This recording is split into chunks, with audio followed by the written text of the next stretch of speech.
Hello friends, welcome back to my channel. आज एक और टॉपिक आपके साथ में शेयर करने के लिए आई हूँ। जो लोग फर्स्ट टाइम मेरी वीडियो को देख रहे हैं, मैं आपको बता देना चाहती हूँ, छोटी छोटी स्टोरीज, पैराग्राफ ऐसे मैं आपके साथ शेयर करती रहती हूँ, जिनसे हम बहुत सारी न्यू वर्ड सीखते हैं, अपनी वोकैबुलरी को इम्प्रूव करते हैं। साथ ही जो भी ग्रामर दी जाती है, मैं कोशिश करती हूँ कि ईजी वे में आपको एक्सप्लेन कर सकूँ। सो यस, आज हमारा टॉपिक होने वाला है हॉलीडेज़ के ऊपर, और इसमें जितने भी हम सेंटेंस सीखेंगे आपको मिक्स मिलेंगे। एक्टिव पैसिव वॉइस का इसमें बहुत ज़्यादा यूज़ हुआ है, फ्रेजल वर्ब भी काफ़ी ज़्यादा यूज़ हुए हैं इसके अंदर, कुछ ईडियम्स भी आपको इसमें देखने को मिलेंगे। सो स्टार्ट करते हैं रीडिंग और देखते हैं हमारे आज इस टॉपिक के अंदर क्या होने वाला है। School days are said to be the best part of a person's life. School days यानी कि स्कूल के दिन या फिर विद्यालय के दिन, दोनों ही हम बोल सकते हैं। स्कूल मीन्स विद्यालय भी होता है, ठीक है। आर मीन्स है, सेड मतलब कहे जाते हैं। कहे जाते हैं क्यों बोला? क्योंकि ये एक्टिव पैसिव वॉइस है, प्रेजेंट इंडेफिनिट टेंस का, ठीक है। टू बी होने का, द बेस्ट पार्ट, बेस्ट यानी कि सबसे अच्छा हिस्सा, of a person's life, of a का एक पर्सनस लाइफ यानी कि किसी व्यक्ति के जीवन का। तो पूरे सेंटेंस को हम कैसे रीड कर सकते हैं? कहा जाता है कि स्कूल के दिन किसी व्यक्ति के जीवन का सबसे अच्छा हिस्सा होते हैं, या फिर स्कूल के दिन किसी व्यक्ति के जीवन का सबसे अच्छा हिस्सा होते हैं। दोनों तरह से इस सेंटेंस को हम रीड कर सकते हैं, ठीक है।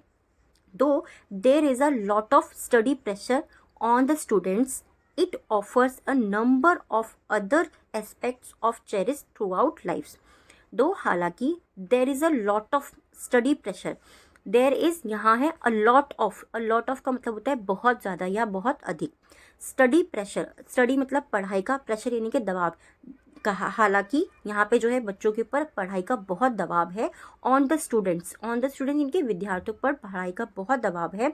इट ऑफर, ये प्रदान करता है, a number of other aspects, a number of संख्या, अदर एस्पेक्ट्स दूसरे पहलुओं की संख्या, ठीक है, दूसरे पहलुओं की संख्या को भी ये प्रदान करता है। टू चेरिश, संजोए रखने का, थ्रू आउट लाइफ यानी कि जीवन भर। थ्रू आउट मतलब होता है भर, लाइफ मीन्स जीवन भर। तो पूरा हम सेंटेंस कैसे रीड करेंगे? हालांकि बच्चों के ऊपर जो है उनकी स्टडीज जो होती है, उनकी जो पढ़ाई होती है, उसका अधिक दबाव होता है, लेकिन यह जीवन भर चेरिश यानी कि संजोए रखने के लिए उन्हें अन्य पहलू भी प्रदान करता है, पेश भी करता है, हम ये भी बोल सकते हैं। ऑफर्स का मतलब पेश करना भी होता है, ठीक है। अमंग अदर थिंग्स यानी कि दूसरी चीज़ों के अलावा या दूसरी चीज़ों के विपरीत। The summer, winter and autumn. Summer means गर्मियाँ, विंटर मीन्स होती हैं सर्दियाँ, एंड ऑटम मीन्स होता है शरद ऋतु। ऑटम ब्रेक्स, जो शरद अंतराल मिलता है बच्चों को, या जो विराम मिलता है, या फिर छुट्टियां मिलती है, या ब्रेक्स मिलते हैं, हम ये भी बोल सकते हैं। दैट मतलब जो, स्टूडेंट्स विद्यार्थियों को, गेट यानी कि मिलते हैं।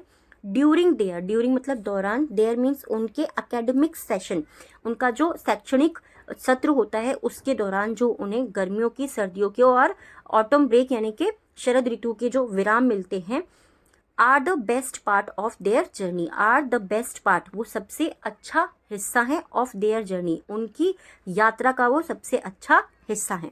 बच्चों के मतलब स्टूडेंट्स के ऊपर ये टॉपिक है हमारा, तो उनकी जो यात्रा है, जो बच्चों की यात्रा है, उनके जीवन का ये सबसे अच्छा हिस्सा है। Students are lucky to get several holidays during the year. Students विद्यार्थी, आर मीन्स है लकी भाग्यशाली हैं, टू गेट पाने के लिए, सेवरल हॉलीडेज यानी कि कई सारी छुट्टियां, हॉलीडेज मीन्स होता है छुट्टियां, कई छुट्टियां पाने के लिए वो भाग्यशाली हैं। ड्यूरिंग द ईयर्स का मतलब क्या हो गया? पूरे साल के दौरान या फिर साल भर, हम यहाँ पे साल भर भी बोल सकते हैं, या पूरे साल के दौरान कई छुट्टियां पाने के लिए विद्यार्थी जो हैं वो बहुत भाग्यशाली हैं। They get ample time to relax, indulge in their hobbies and go on holiday trips. They get ample time. They get उन्हें मिलता है या वो पाते हैं। ample time का मतलब क्या हो गया? पर्याप्त समय, वो पर्याप्त समय पाते हैं। to relax मतलब आराम करने का, ठीक है। रिलैक्स मीन्स होता है आराम, बट हम क्या होता है ना, जब हम इंग्लिश को पढ़ना शुरू करते तब हमें समझ में आता है कि इसको हम आराम करने का भी बोल सकते हैं, क्योंकि ये चीज़ इंग्लिश में बहुत बार होती है। जैसे जैसे हम पढ़ते जाएंगे वैसे वैसे हम सीखते जाएंगे। They get ample time to relax, वो आराम करने का पर्याप्त समय पाते हैं। Indulge in their hobbies, indulge यानी कि शामिल होने का या फिर करने का, देयर हॉबीज उनके जो शौक है उनको करने का, and go on holiday trips, go यानी कि जाने का, ऑन हॉलीडे ट्रिप्स और छुट्टियों की यात्राओं पर जाने का वो पर्याप्त समय पाते हैं। Simple, with the 5 days week culture creeping in on corporate sector these, with the 5 days week culture, 5 days week culture यानी कि 5 दिन का 5 दिनों का जो सांस्कृतिक कल्चर है, 5 दिनों की जो संस्कृति है, विद द 5 day वीक यानी कि सप्ताह में 5 दिन की जो संस्कृति है, creeping in the corporate sector, creeping का मतलब क्या होता है, क्रीपिंग का मतलब होता है बढ़ना, या वो बढ़ रही है या वो चढ़ती जा रही है। तो कॉर्पोरेट सेक्टर, जो कॉर्पोरेट सेक्टर्स होते हैं, कॉर्पोरेट सेक्टर के अंदर जो है 5 दिन की जो संस्कृति है, मतलब हफ्ते में 5 दिन कार्य करने की जो संस्कृति है वो बढ़ती जा रही है, डेज जो है वो बढ़ते जा रहे हैं। वर्किंग पीपल, जो कामकाजी लोग हैं उनके बीच में, are also able to plan holidays, are मतलब वो जो लोग हैं, ऑल्सो साथ ही या भी, प्लान एबल टू प्लान यानी कि योजना बनाने में वो सक्षम है। हॉलीडे ट्रिप्स, अपनी जो हॉलीडे जो छुट्टी की जो यात्राएं हैं या हॉलीडे ट्रिप्स जो हैं उनको बनाने में वो सक्षम हैं। Every now and then, every now and then यानी कि समय समय पर जो 5 दिन के जो कल्चर आता जा रहा है, हफ्ते में 5 दिन कार्य करने का, वो जो वर्किंग पीपल हैं वो भी अपने समय पर छुट्टियों की योजना बनाने में सक्षम है। Saturday and Sunday coupled with one holiday makes for a good weekend outing। अब देखिए यहाँ पर क्या है, सैटरडे एंड संडे, शनिवार और रविवार, कपल्ड यानी कि मिल जाना, विद वन हॉलीडे, शनिवार और इतवार का एक छुट्टी से मिल जाना। जैसे कि आप लोग बहुत बार देखते होंगे ना कि लॉन्ग वीकेंड है बोलते हैं। लॉन्ग वीकेंड वो क्यों बोला जाता है, क्योंकि कभी मंडे की छुट्टी पड़ गई या फिर फ्राइडे की छुट्टी पड़ गई, तो सैटरडे संडे के साथ में एक और हॉलीडे मिल जाना मेक्स बनाता है फॉर अ गुड वीकेंड, वो उनके लिए एक अच्छा वीकेंड यानी कि सप्ताह का अंत बनाता है। आउटिंग मतलब सैर करने के लिए, वो उनके लिए सप्ताह का एक अच्छा वीकेंड बनाता है। Working professionals these days are required to work 9 to 10 hours a day।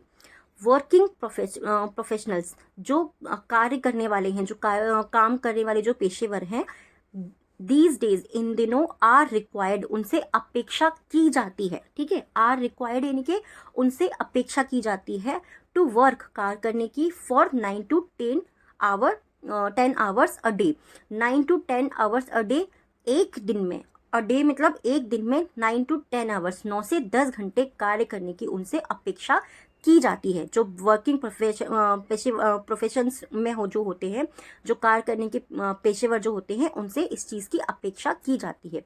Such hectic working hours, such means ऐसे, हैक्टिक वर्किंग आवर्स, व्यस्त जो वर्किंग आवर्स होते हैं, ऑफन रिजल्ट, ऑफन मतलब अक्सर, वो परिणाम होते हैं इन स्ट्रेस, वो तनाव का परिणाम होते हैं, and can lead to health issues, and can lead मतलब वो हो सकते हैं, उनसे हो सकता है या वो तनाव ला सकते हैं, टू हेल्थ इश्यूज, जो स्वास्थ्य संबंधी जो समस्याएं होती हैं या स्वास्थ्य की जो समस्याएं होती हैं। इश्यूज का मतलब क्या होता है, इशू मतलब मामले होता है, बट इशू को हम एज अ समस्या वर्ड भी यूज़ कर सकते हैं इंग्लिश के अंदर। ये चीज़ मैं आपको हमेशा बताती हूँ, इंग्लिश में ये चीज़ बहुत बार होती है कि एक वर्ड को हमें समझना पड़ता है, उसका मीनिंग क्या है, वो क्या कहना चाह रहा है।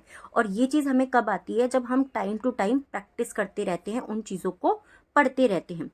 Holidays offer a respite from the hectic routine, holidays offer, holidays यानी कि जो छुट्टियां होती हैं, ऑफर मतलब वो पेश करती हैं, और रिस्पाइट मतलब वो क्या होता है, राहत पेश करती हैं या फिर वो मोहलत पेश करती हैं, from the hectic routine, from means से दिस हेक्टिक रूटीन यानी कि जो व्यस्त दिनचर्या है उससे ये राहत पेश करती है या ये राहत प्रदान करती है भी हम बोल सकते हैं, ये चीज़ आपको पता ही है। It is a time to relax and rejuvenate, it is a time, यह समय है, टू रिलैक्स मतलब आराम करने का, एंड रिजुमिनेट यानी कि तरोताज़ा होने का समय है। It is also a time to bond with family, it is also, यह साथ ही है, अ टाइम समय, टू बॉन्ड मतलब क्या होता है, बंधन बनाने का या एक जुड़ाव बनाने का, विद फैमिली, परिवार एंड फ्रेंड्स, और दोस्तों के साथ। यह परिवार और दोस्तों के साथ में बंधन बनाने का समय है। Holidays Indeed hold a special importance for every person. Holidays जो छुट्टियां हैं, इंडीड, इंडीड मीन्स होता है वास्तव में, छुट्टियां जो हैं वो वास्तव में होल्ड, होल्ड मतलब रखती हैं, a special importance, a special means एक स्पेशल यानी कि विशेष, एक विशेष जो है वो इम्पोर्टेंस रखती हैं, विशेष महत्व रखती हैं, फॉर एवरी पर्सन, हर एक व्यक्ति के लिए। फॉर मीन्स के लिए, एवरी मीन्स प्रत्येक, पर्सन मीन्स व्यक्ति, हर एक व्यक्ति के लिए छुट्टियां वास्तव में विशेष महत्व रखती हैं। सिंपल इस तरीके से इस सेंटेंस को हम रीड करेंगे, ठीक है।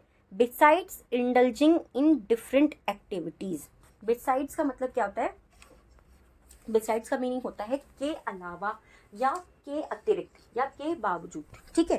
के अलावा, के विपरीत, या के बावजूद। इंडल्जिंग शामिल होने के अलावा, in different activities, in means में डिफरेंट एक्टिविटीज यानी कि अलग अलग गतिविधियों या फिर विभिन्न गतिविधियों में शामिल होने के अलावा। इस तरीके से आप पढ़ रहे हैं, आपको चीज़ समझ में अभी आ रही होगी। अगर नहीं आ रहा है आप मुझे कमेंट करके पूछ सकते हैं कि ये चीज़ मुझे समझ में नहीं आई, या ये वाला सेंटेंस मुझे समझ में नहीं आया, मैं आपको कमेंट में बता दूंगी वो चीज़। तो विभिन्न गतिविधियों में शामिल होने के अलावा, you must also take out enough time to take rest and relax during your holidays. अब देखिए, यू मस्ट आपको ज़रूर चाहिए, चाहिए के लिए हम शुड का यूज करते हैं, बट जब मस्ट आ जाता है तो वो हम बोलते हैं ये चीज आपको जरूर करनी है, ठीक है। तो वर्ड को हमें समझना होता है। Also take out, take out मतलब निकालना। इनफ टाइम, आपको जरूर निकालना चाहिए पर्याप्त समय। इनफ मीन्स पर्याप्त, टाइम मीन्स समय, आपको जरूर पर्याप्त समय निकालना चाहिए। टू टेक लेने के लिए, रेस्ट, रेस्ट मतलब आराम लेने के लिए। And relax during your holidays, और रिलैक्स आराम करने के लिए ड्यूरिंग योर हॉलीडेज, आपको छुट्टियों के दौरान आराम करने के लिए आपको पर्याप्त समय निकालना चाहिए, ज़रूर निकालना चाहिए। आई होप ये जो टॉपिक है आपको इजीली समझ में आ गया होगा। इसमें जितने भी सेंटेंस थे वो भी आपको समझ में आ गए होंगे। और आज के जो 3 वर्ड हैं जिनसे आपको सेंटेंस बनाना है, फर्स्ट हमारा वर्ड होने वाला है प्रेशर। प्रेशर मीन्स होता है दबाव। नेक्स्ट है इंडीड, इंडीड मीन्स होता है वास्तव में। Now and then, now and then का मीनिंग होता है समय समय पर। देखिए, ये जो छोटे छोटे से वर्ड्स होते हैं ना, इनके मीनिंग हमें पता होने बहुत ज़्यादा ज़रूरी होते हैं, क्योंकि जब इनके मीनिंग हमें पता हो जाते हैं तो हम किसी भी चीज़ को बहुत ही आसानी से जो है पढ़ना और समझना सीख जाते हैं। आज के जो 3 वर्ड हैं डिक्टेशन के, फर्स्ट है हमारा ऑटम, नेक्स्ट है क्रीपिंग, एंड थर्ड है issues. First autumn, then creeping, and third जो हमारा वर्ड है वो है इश्यूज। आई होप ये वीडियो और ये टॉपिक आपके लिए हेल्पफुल रहा होगा। कैसा लगा है प्लीज़ मुझे कमेंट बॉक्स में ज़रूर बताइएगा। And thanks for watching.